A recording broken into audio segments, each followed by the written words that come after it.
Breaking news చూస్తున్నాం. వైఎస్ఆర్ కడప జిల్లా Pulivendula ZPTC ఉప ఎన్నికకు 2 కేంద్రాల్లో రీపోలింగ్ ప్రారంభమైంది.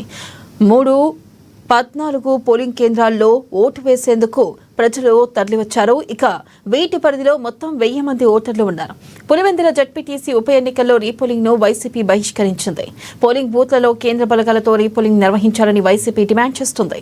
ఇక 15 పోలింగ్ బూత్లలో ప్రజాస్వామ్యాన్ని కోని చేశారని వైసీపీ ఎంపీ అవినాష్ రెడ్డి ఆరోపించారు.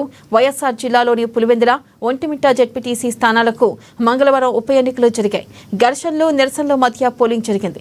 ఇక ఈ 2 స్థానాలను కూటమి, వైసీపీ ప్రతిష్టాత్మకంగా తీసుకున్నాయి.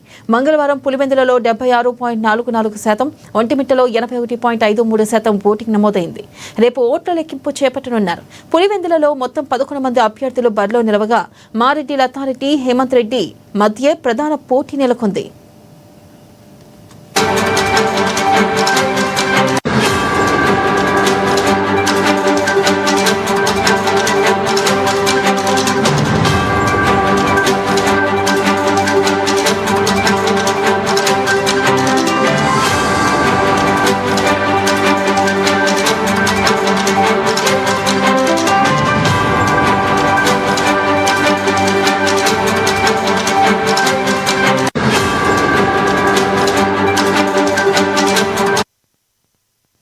బ్రేకింగ్ న్యూస్ చూస్తున్నాం. వైఎస్ఆర్ కడప జిల్లా పులివెందుల జడ్పీటీసీ ఉప ఎన్నికకు 2 కేంద్రాల్లో రీపోలింగ్ ప్రారంభమైంది. 3-14 పోలింగ్ కేంద్రాల్లో ఓటు వేసేందుకు ప్రజలు తరలివచ్చారు. వీటి పరిధిలో మొత్తం 1000 మంది ఓటర్లు ఉన్నారు. పులివెందుల జడ్పీటీసీ ఉప ఎన్నికల్లో రీపోలింగ్ ను వైసీపీ బహిష్కరించింది. ఇక పోలింగ్ బూత్లలో కేంద్ర బలగాలతో రీపోలింగ్ నిర్వహించాలని వైసీపీ డిమాండ్ చేస్తుంది.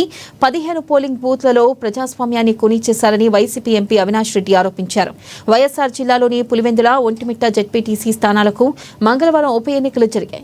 ఘర్షణలు, నిరసనల మధ్య పోలింగ్ జరిగింది. ఇక ఈ 2 స్థానాలను కూటమి, వైసీపీ ప్రతిష్టాత్మకంగా తీసుకున్నాయి. మంగళవారం పులివెందులలో 76.44%, ఒంటిమిట్టలో 81.53% ఓటింగ్ నమోదైంది. రేపు ఓట్ల లెక్కింపు చేపట్టనున్నారు.